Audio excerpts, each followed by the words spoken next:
Welcome to day 40 of 40 days in God's presence. I am so excited. Today is the God we applaud. I'm going to start with the part of the end of the book. It says, how we express our joy is not as important as that we do express it. He knows our hearts, and after all, it's not really for us or others, I'm going to add. It is for the God we applaud. He deserves the glory.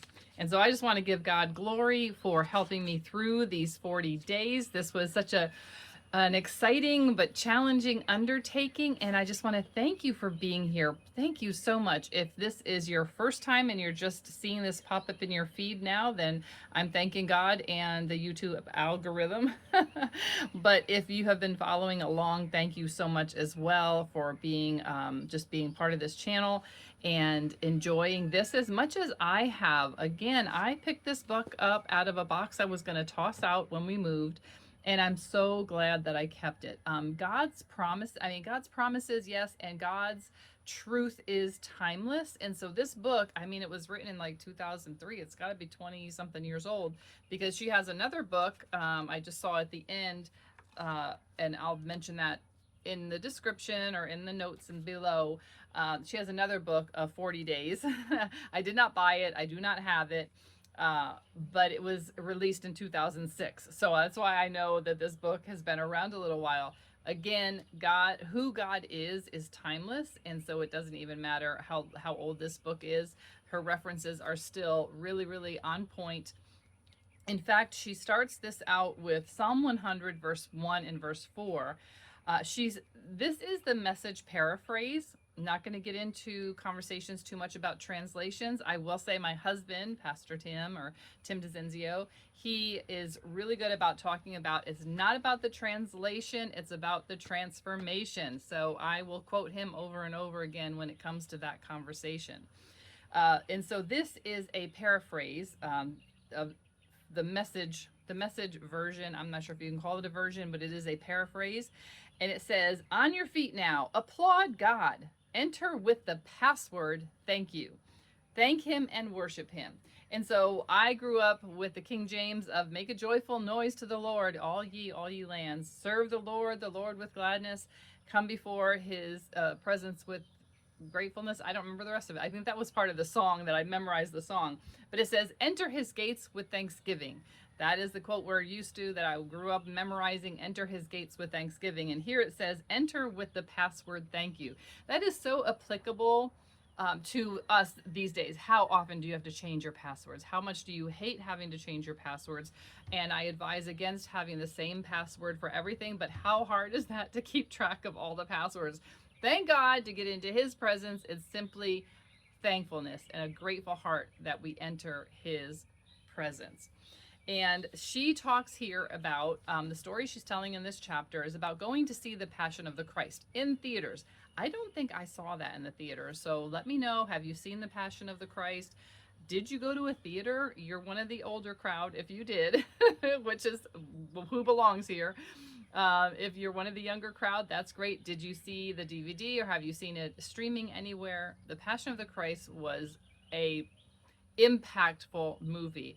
Right now, The Chosen is coming up with season 6, I believe, and it is 24 hours, is basically the Passion of the Christ in a whole, but broken out into a whole season.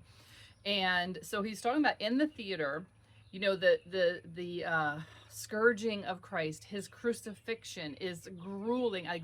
Like Mel Gibson went to really try to make it as close to realistic of what Jesus paid for us and what he took, what his body took for us to redeem us for our salvation. And then though at the end it has a resurrection scene. I don't think it goes really in resurrection and ascension. And so, but then that's the end of the movie. And so she was saying how at the end, like everyone was just motionless. No one wanted to speak. Like the gratitude for the resurrection, knowing that our salvation is that's pivotal. Like without the resurrection, we don't, that's pivotal to our belief in God, because he is the resurrection and the life. And then all of a sudden, she says in her book, a loud Texas whoop broke the icy silence, followed by a man's loud clapping. And although we all looked to see the source of the intrusion in basically the silence, no one else joined in his private celebration. Only God knows. But I have a feeling no one thought the man's jubilation out of place. It was his personal way of expressing the ultimate joy of Jesus' death and resurrection. So then she refers to David. David danced before the Lord when they were bringing the Ark of the Covenant in, and that's in 2 Samuel chapter 6. So at one point they tried to bring the Ark of the Covenant, which the history of this, go read it. I've been loving reading in the book of Samuel, Chronicles, Kings, all of that. But the Ark of the Covenant ended up somewhere else for quite a while. One time they went to bring it back and they did not do it according to the rules. And so someone close to David died because he reached out and touched it when the cart wobbled. And so wherever that happened, like the jubilation at that point stopped, and that I think it went to the house of Obed Edom. I don't know, it's just in my brain somewhere. And so his house was blessed because the Ark of the Covenant, the presence, the manifest presence of God was there, and he was being housed. And so he had all the blessings. And so then later on, David decides, okay, let's read the law. Let's read how we're supposed to do this. Let's do this correctly and bring it back. And so as they were, it was celebration. The Ark of the presence of God was coming back into Jerusalem. And so he was dancing. It says David's wife saw him leaping and dancing before God. She was filled with disgust and told him so. How wonderfully the king has distinguished himself today, exposing himself to the eyes of certain servants of the servants' maids like some burlesque street dancer. Now, that is how the Message paraphrase put it, just so that we can kind of get a feel of how upset Michal, David's wife, was.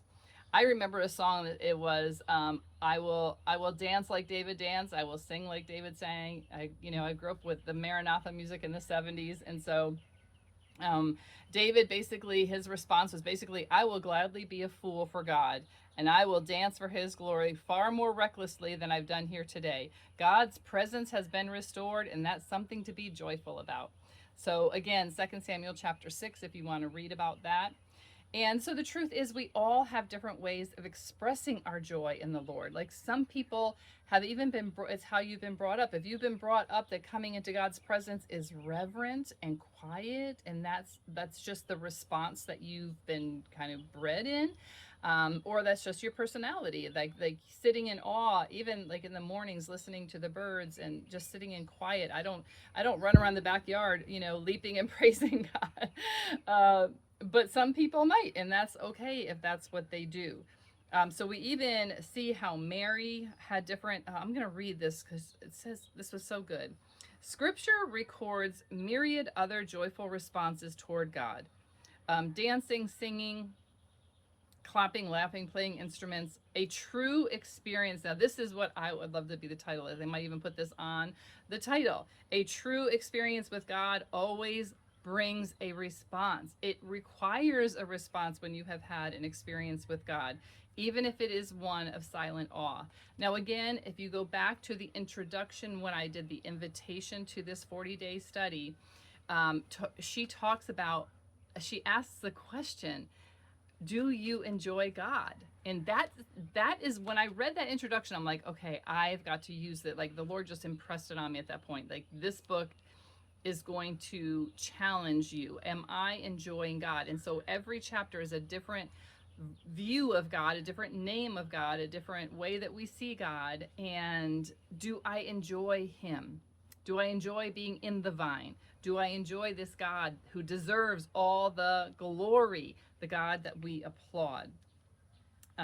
So I'm going to read here. Okay. Like Job, ponder the greatness of God. Join David as he meditated on God's grace and goodness. Place your shoes beside Moses and walk upon holy ground. Let your tears of gratitude mingle with Mary's as she bathes the feet of Jesus. Cry out with Isaiah in the realization of your nothingness and God's sovereignty. Rejoice with Peter, John, Mary, Martha, Thomas, and the martyrs who loved him until their deaths. Shout with them, he is arisen, he is alive. Wow. So this, I mean, I really, again, enjoyed this. Women broke out in singing throughout the scriptures. Like throughout the scriptures, this chapter talks about how she said, my soul magnifies the Lord. You know, Mary did. And how when she got the message from the angel, she just quietly, gently received, you know, when he said that she would be, that she would, you know, have a baby, a God's child in her womb. And she just said, I am the Lord's servant. But then when she gets to Elizabeth, the baby's leaping inside, and Elizabeth and her break out into this singing and what they call the Magnificat. And so then when Jesus was born, angels, right? Angels and shepherds and noisy animals all were celebrating. But Mary herself, you know, said that she pondered all these things in her heart. And so, wow, let's not let our expressions of joy be influenced by taboos, fears, how we've been brought up, what we've been told is right, or what others think, but only let our hearts leap with joy at the mention of his name and respond to our encounter with him. Oh, so that's so good. Our emotions, personal truth is what we end with. Our emotions may change, but God never does. And I would say our emotions, different people have different type of responses and emotions. Personal prayer. Lord, how can I ever express my joy to you adequately? No words, no emotion, no language on earth would ever be enough. God, I applaud you with my whole heart. And the personal question she ends with is, how do you like to applaud God the best? And I mean, I do like singing. I'm not a singer. Um, I'm not one to really dance around the house or the yard. So I won't be making too much of a fool of myself. But I like to just praise him and say it out loud. And that's what I'm doing here. I'm using this platform to applaud God because this is all for his glory. And also to say, this is the last of day 40, so I will be, my next few videos are going to be more about my wellness adventure. That's the name of my channel, and it's going to be about, like, in everything I weave in is that perfection really is overrated, but progress is where it's at, and what wellness looks like to different people, and what an adventure in that looks like, because not everything can be 100% wellness centered all the time, 24/7, 365. And sometimes you're battling one area of wellness and the others slip off a little bit. So that is kind of like just how life is.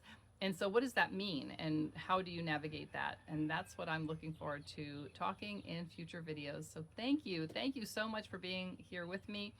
Again, if you haven't watched all 40 days plus the introduction, feel free to go back, and I'll link it, of course, in, you should see a video here somewhere pop up, and I hope that you go back and watch some more and share with a friend. That would be great.